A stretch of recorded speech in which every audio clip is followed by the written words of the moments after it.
You want to know the truth about all this color science and, oh, the latest profiles, Canon color science, Sony color science, Fuji profiles.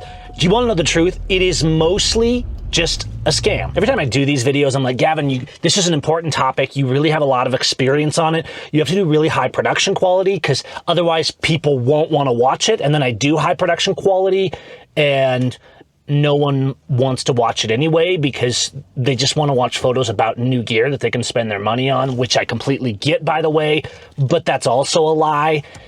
So today I'm just going to do the video however the heck I want. And if you like it, great.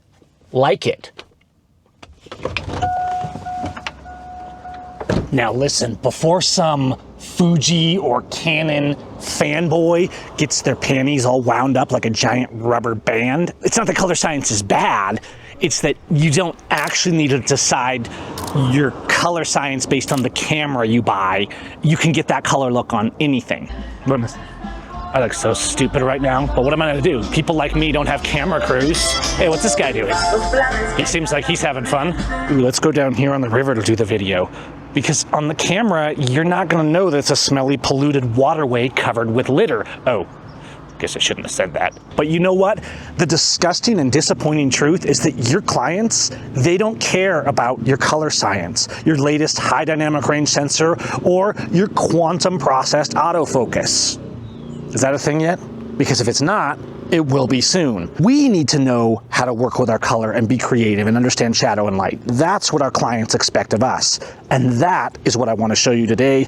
Let's change this angle, it's terrifying me. You see me running around with different cameras all the time. I like the variety. It makes me want to shoot. Now, I get it, if you're doing a wedding every weekend or 2 or 3, you probably want to be using the same gear more or less for that, for consistency. But a lot of times, I'm just going out to shoot, to experiment, to do tests like this, to have fun, to work with models. There's nothing wrong with these newfangled cameras, but a lot of times I'll go out and buy 2 or 3 used cameras that are a few years old for the same price and have way more fun. And the truth is, all these new features they're selling us on, they're just not that different. All you need to know is the little things that I'm showing you today and a little bit of understanding of how color is actually working in your files and how just a little nudge this direction or that direction, whether it's the center of a town square or a portrait that you want a little warmer or a little red. You know what? One thing you may have noticed in the photography world is that there's almost a cult following of the Fuji color profiles.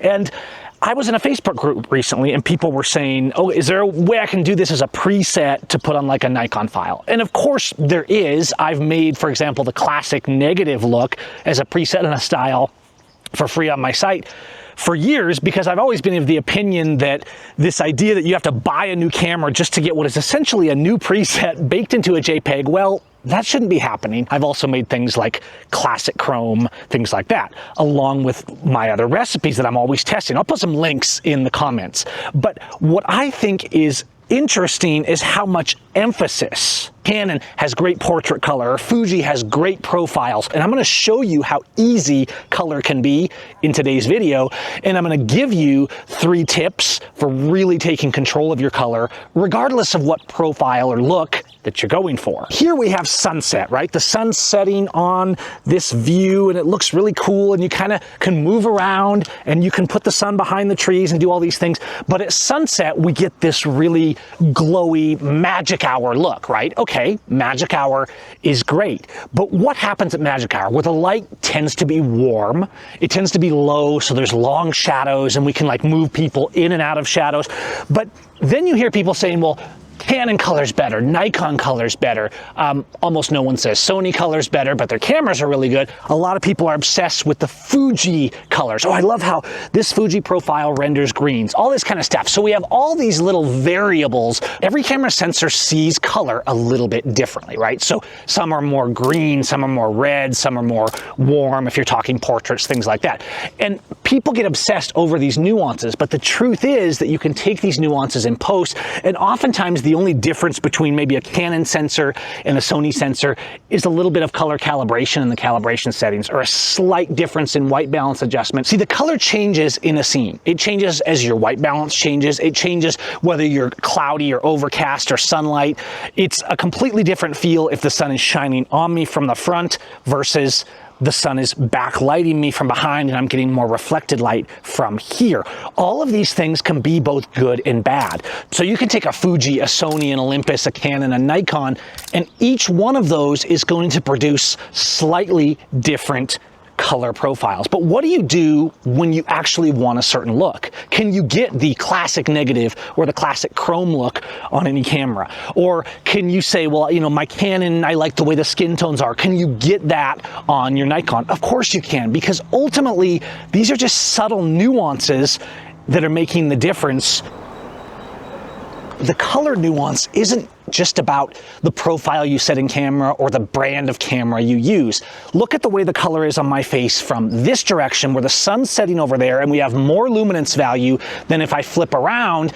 Even though there's no sunlight on me on either side, the way light's reflecting completely changes the feel of the color from one direction to the other. So you see, understanding color and making it work good in a photo is actually about understanding shadow, like I talk about in Shadow Hackers, and understanding light and exposure and the nuances of what actually make a great photo, like we're always talking about on this channel. Like and subscribe if you want to see more. Whether you're on the streets, whether you're shooting a portrait or a river, is understanding the feel that you're going, what your visualization is. Really, your baked-in preset doesn't matter that much. Your sensor doesn't matter that much. I intentionally experiment with all kinds of cameras and sensors. Sometimes I'll intentionally grab older cameras. This is like a 10-year-old camera. It's a great camera, this little Pen EP5, but it's not the most modern sensor. The thing is, every camera has its charms, right? A lot of R&D is put into each of these cameras. But what you don't need to rely on is, I need the newest camera with the latest color profile. All these color profiles are in camera is a preset. That's all they are. They're just one that's a lot less universal and gives you a lot less control than the ones that you're using in Lightroom or Capture One or the actions you're using in Photoshop. There's another video on this channel about why you don't need to worry about white balance in camera, and I will link that as well, because it's really important to not get so hung up on these little nuances that have no effect because they can be completely changed afterward, especially if you're shooting in RAW, so that you can focus on your space, your line, your composition, your shadows that actually give your photos the strength and the drama and the emotion. So what does all this mean for shooting? It's easy to get obsessed with it. Number one, don't get yourself locked in. Remember that these camera manufacturers, as they show again and again, they're not loyal to us, so sure as heck don't be loyal to them. I always try to maintain at least 2 camera brands, right? Right now I've been playing with Micro Four Thirds, sometimes I have Sony, I've had Canon, I have Fuji, but the truth is, don't get locked in. Don't let companies do to us what companies like Apple try to do, where our creativity and our art is reliant on the technology they give us. Any camera, new or old, if you know how to use it well, if you understand shadows and light, will give you phenomenal photos. And so don't stress about the color, because realistically, if you shoot half of a wedding on Fuji and half of a wedding on Canon, the only difference is going to be a few slight adjustments of a slider, a little drop color, right? With the greens and oranges, like I've talked about here on the channel. I'll put the drop color video in the comments. Manufacturers want us to think that we need them, but really, all we need is a basic understanding of how color is working. But number 2 is don't overthink your color. Don't let it drive you crazy. Remember, you're trying to convey something you had here, the 3-dimensional world into the 2-dimensional world, and convey something beautiful. Don't get too sidetracked. Yes, when I'm doing classic chrome, or when I'm doing Ektar or Portra 400, I'll take a roll of Portra and I'll shoot a roll, then I'll shoot another roll, and I'll scan it in different ways, because yes, the truth is, there's no such thing as just straight out of camera.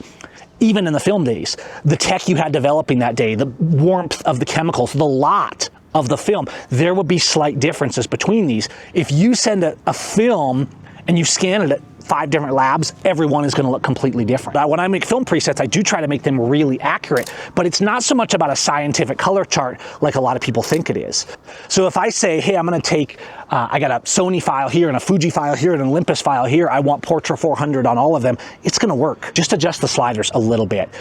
If it's a little too cool, turn the white balance up a little. If it's a little too warm, pull it down.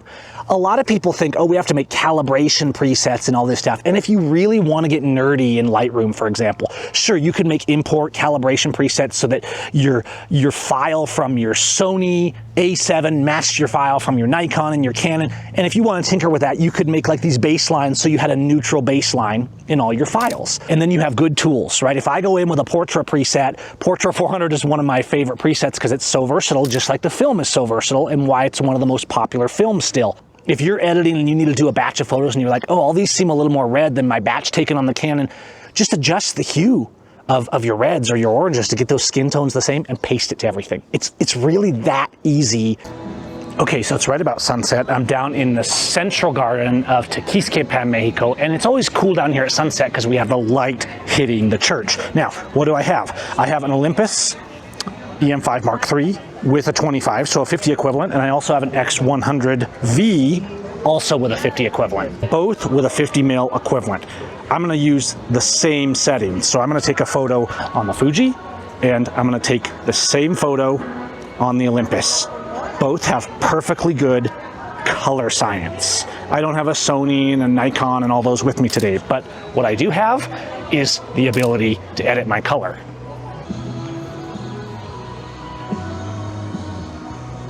The raw files out of camera are going to be a little different on each of these, and that's fine. And then if I apply a preset like Portra or Classic Negative or whatever I want, right? These are good profiles that are versatile.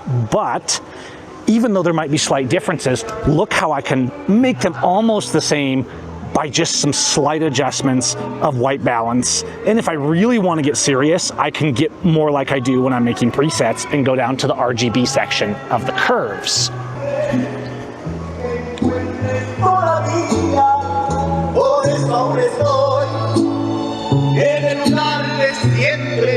Whatever of these cameras I'm using, I can get effectively the same result, even though their color science is different. My knowledge of color doesn't have to change. You can see this if I'm editing portraits as well. The difference between a portrait that feels a little too red or a portrait that feels just warm and perfect can just be 5 points on the white balance slider. Really, a lot of times that's the only difference between what we see as the color science in one camera and the color science in another.